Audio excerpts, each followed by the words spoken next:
Promotional consideration paid for by the following.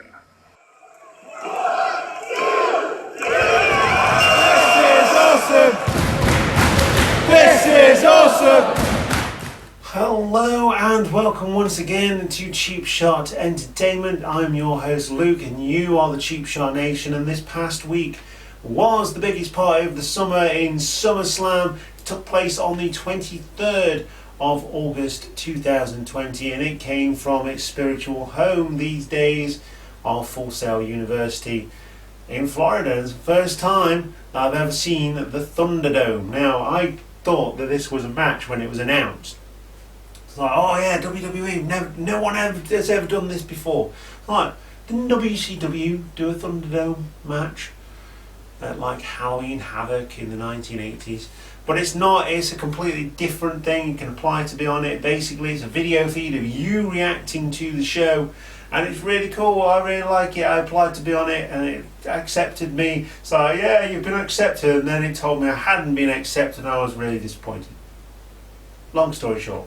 Anyway, so we're going to go straight into it. I'm going to do this ever so slightly differently. I'm not going to give many details away here on these reviews anymore. I'm just going to give it a star rating or a cheap shot rating, of course, because we are Cheap Shot Entertainment. I'm going to give it a cheap shot rating and hopefully make the videos a little bit shorter than they have been. So going straight into the first match, it is Bayley versus Asuka. Asuka is on both women's matches.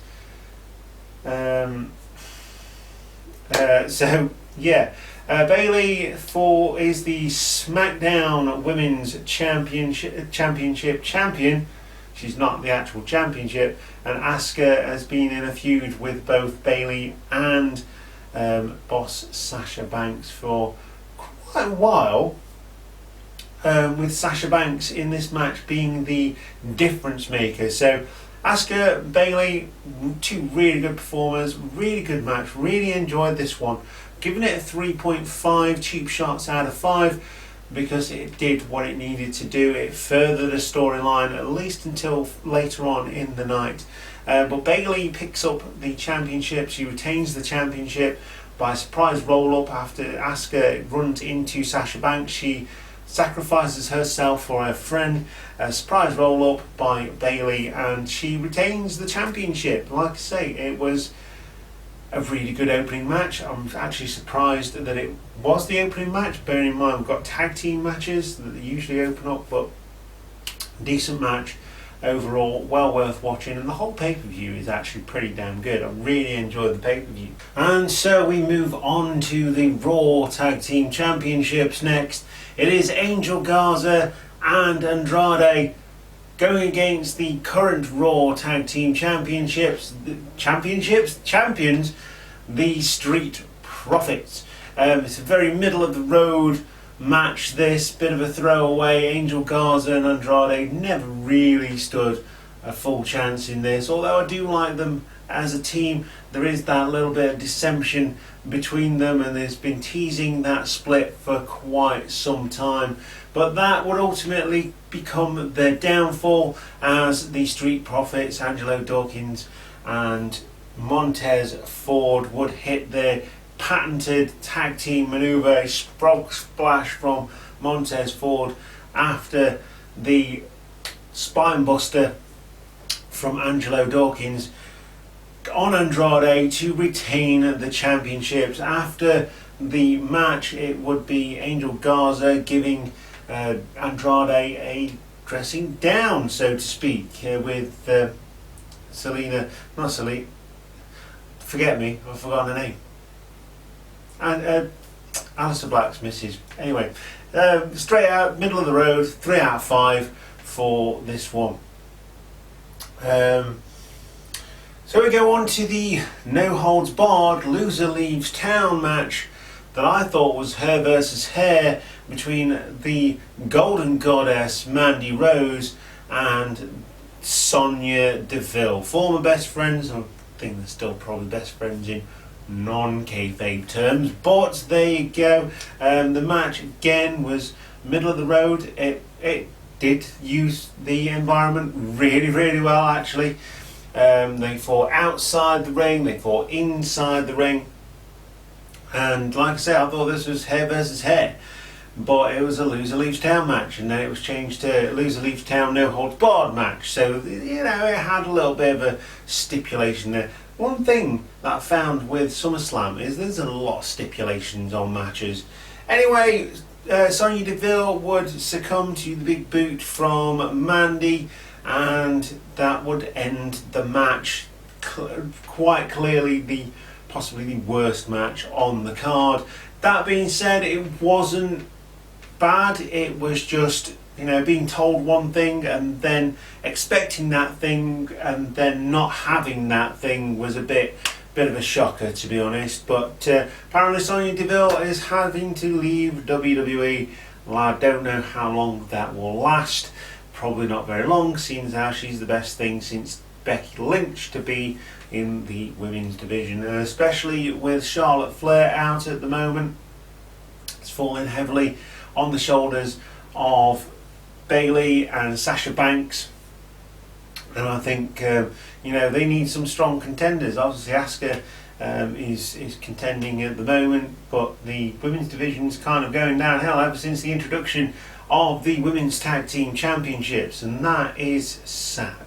But straight out 2.5 cheap shots out of 5 for this match. Middle of the road, worst match on the card by some distance, but it wasn't terrible, and it just furthers whatever they're going to further. And if Deville does leave, then there needs to be a new feud for Mandy. So yeah, not sure where that's going to go. So another stipulation match.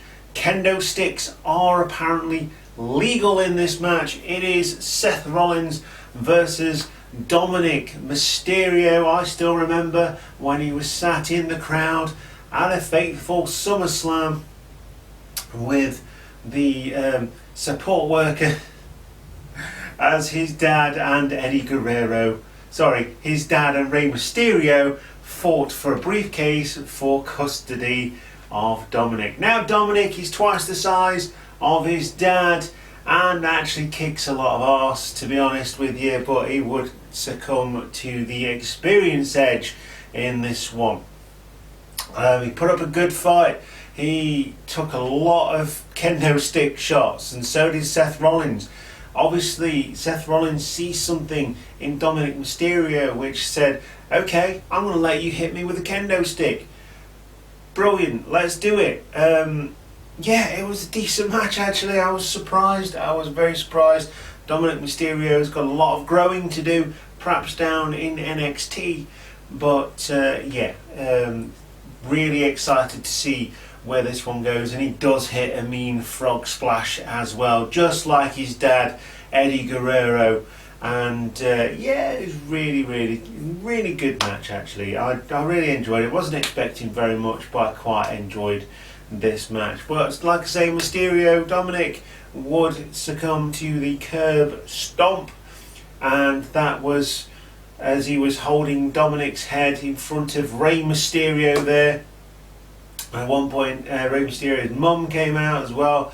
He was holding Dominic's head. It's like, you've caused this, and here's the curb stomp on Dominic Mysterio to win. What a valid effort from Dominic. I'm going to give this one a 3.5 cheap shots out of 5, and it told a fantastic story.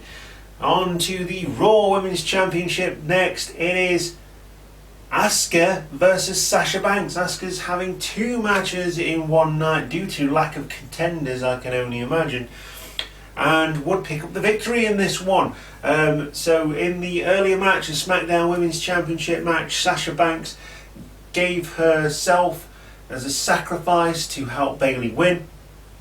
Bayley did not do the same thing here, and Asuka would hit the Asuka lock after Bayley would get involved and not take the hit. So Asuka lock causes Sasha Banks to tap in this one. Really good match actually, really good. I enjoyed this match a bit more than the Bayley Asuka match, to be honest. and Asuka regains the championship that she lost last month in controversial circumstances. I want to give this 3 cheap shots out of 5, and again, very middle of the road, slightly better than the hair versus hair that wasn't hair versus hair match. WWE Championship match next. It's Drew McIntyre, the current champion, obviously beating Brock Lesnar at WrestleMania 36 against the newly formed persona or reformed persona of the legend killer Randy Orton.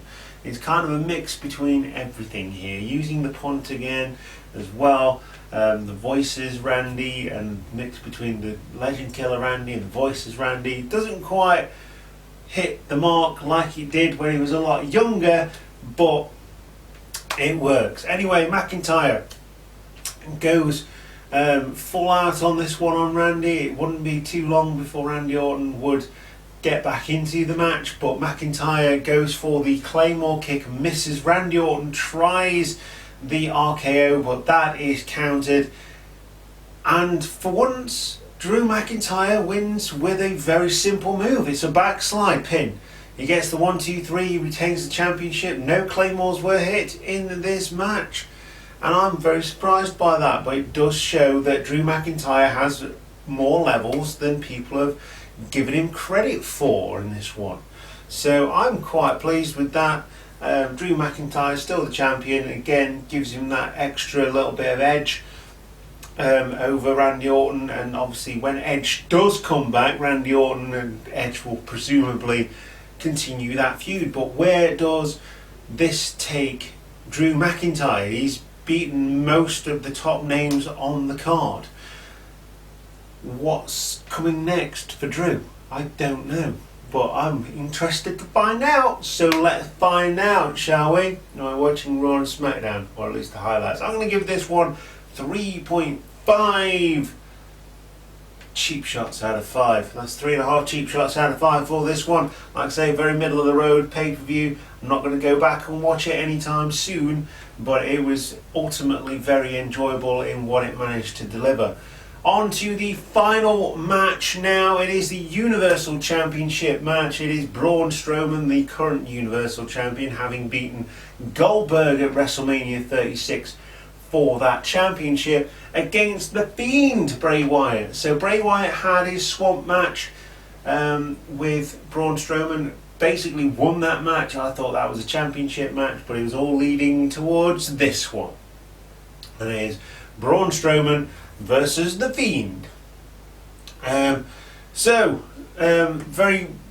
told a great story again. It's been building up for a long time, this match, and it played out exactly as you would expect. The Fiend not selling anything Braun Strowman is throwing at him. I'm wondering whether Braun Strowman is now heel and Bray Wyatt, the Fiend, is face, but I don't know quite how that's going to work because he wears a scary mask, but he's also universally loved as well. Braun Strowman sporting a new baldy haircut as well, going straight down the Big Show's road. Anyway, this match would finish with a double Sister Abigail onto the exposed wood. It was Braun Strowman who actually cut up the canvas in order to use it against Bray Wyatt, but Bray Wyatt turned the tides and used it against Braun Strowman. And on the exposed wood, and the pins the monster to win the championship. Bray Wyatt, the Fiend, is a 2-time Universal Champion. It's been a long time since he lost that championship in Saudi Arabia, I believe. Reigns then returns in a shocker. Reigns returns and takes out both Strowman and the Fiend. Seems like they've actually pulled the trigger on this one, which I absolutely love. Brilliant. And turned Roman Reigns heel.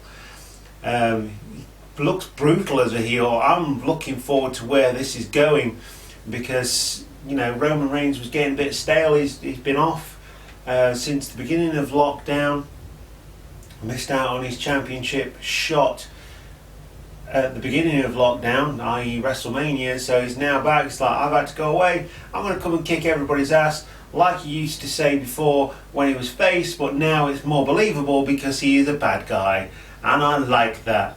I like that a lot. And if you want someone to cheer Roman Reigns, then why not turn him into a heel? Why not? Just turn him into a heel. Brilliant. I love it.